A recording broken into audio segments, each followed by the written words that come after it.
Somewhere in the course of time there lies Isranasa, a world blessed by peace and tranquility.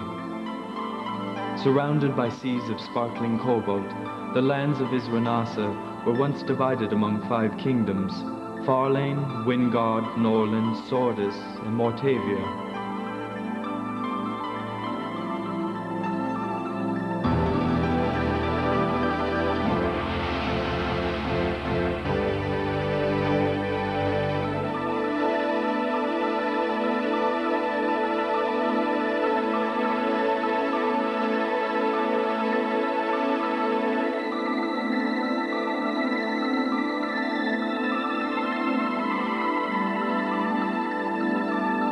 Of the 5, Farlane prospered under the rule of King Corwin the Just. But it was a prosperity that ended on the night of the 7th moon, when Farlane's capital, Sylvan, was unexpectedly invaded by a horde of savage monsters. Battered and confused from the surprise attack, the soldiers of Farlane were unable to prevent the monsters from entering the castle walls. Despite the seemingly hopeless situation, Farlane prevailed.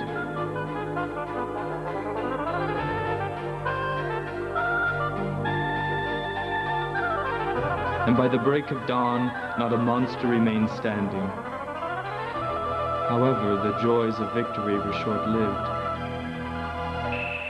For King Corwin was dead, leaving Farlane without a leader.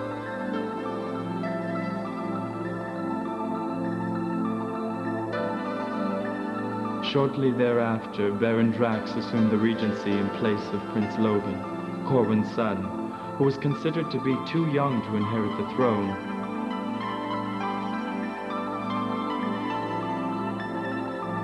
To ensure the safety of the young prince, Logan was sent to the village of exile on the Isle of Glen.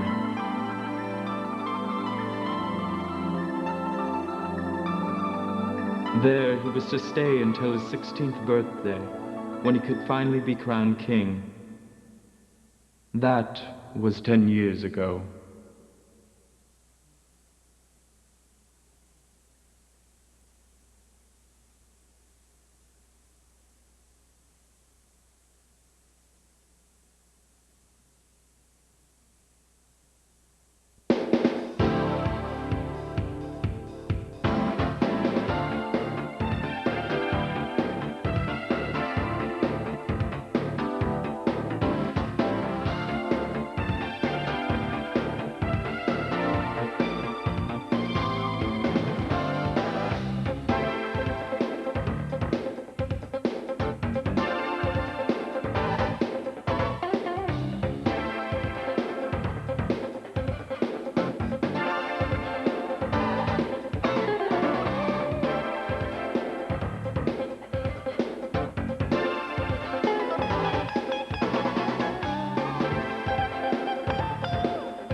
Fine morning to you, my lord. Good morning, Elias. Ah, my dear Prince Logan. I understand from the gate guards that you're still indulging in slime bashing. I hardly think that such a childish pastime befits one who is destined to inherit the throne in just 2 more months. As I've said time and time again, the future is shaped by knowledge. I'm sure you'll agree that your time would be better spent in study rather than chasing those ghastly green jelly globs. Now, if you'll pardon me for a moment, I'll go and get my books so that we can commence with your studies.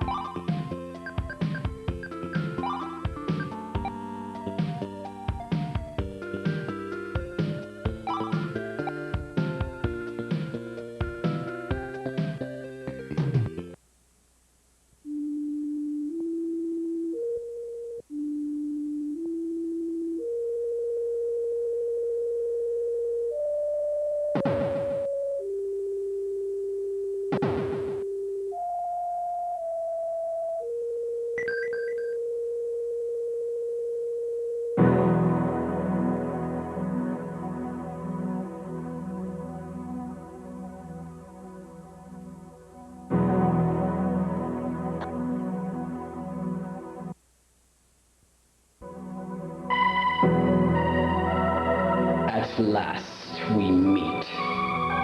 I never dreamed I would see the day when I'd be confronted by humans.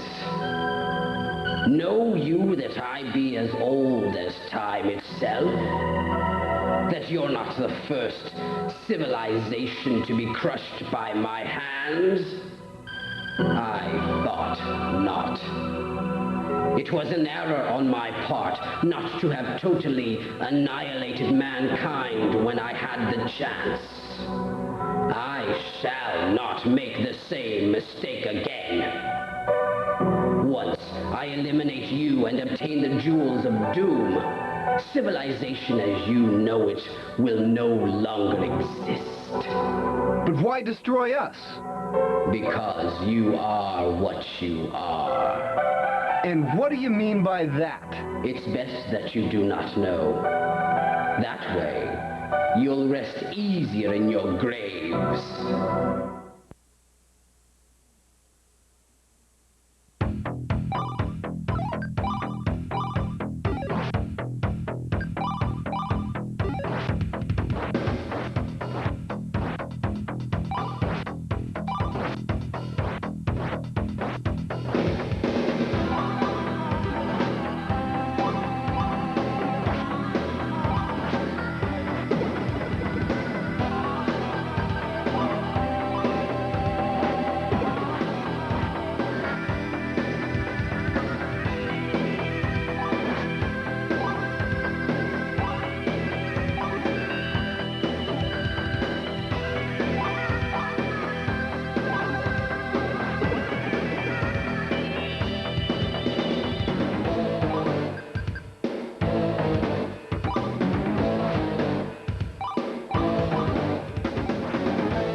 Mankind has always been the poison. For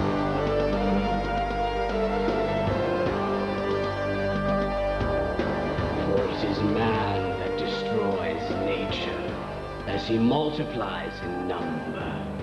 I, on the other hand, am the antidote.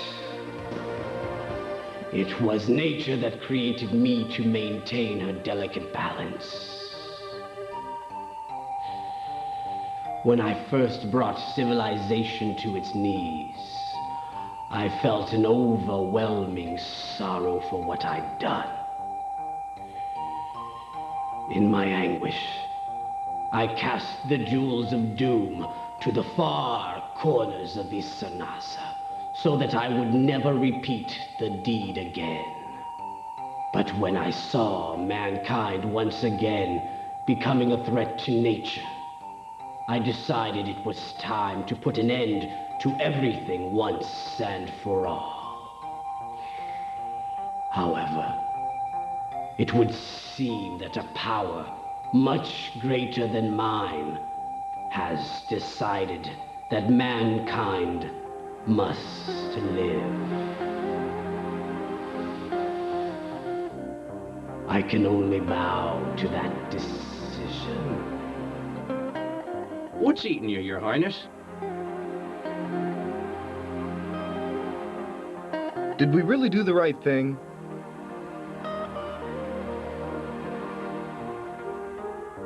I can't shake the feeling that nausea was nature's last defense against man. By defeating nausea, we may have sealed the fate of nature.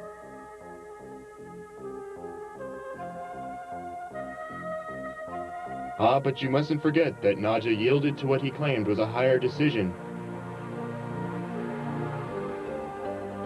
If that is the case, then I think it is safe to assume that the powers that be have left it in our hands to maintain nature's balance.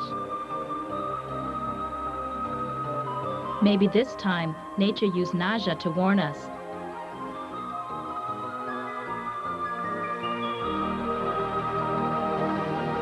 Yeah. Now all we gotta do is live and let live. I hate to admit it, but I think our streetwise friend has singled out an ideal solution.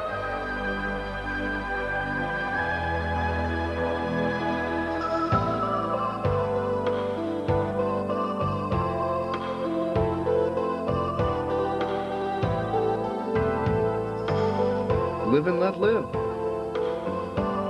I couldn't have said it better myself. Hey, you're making me blush.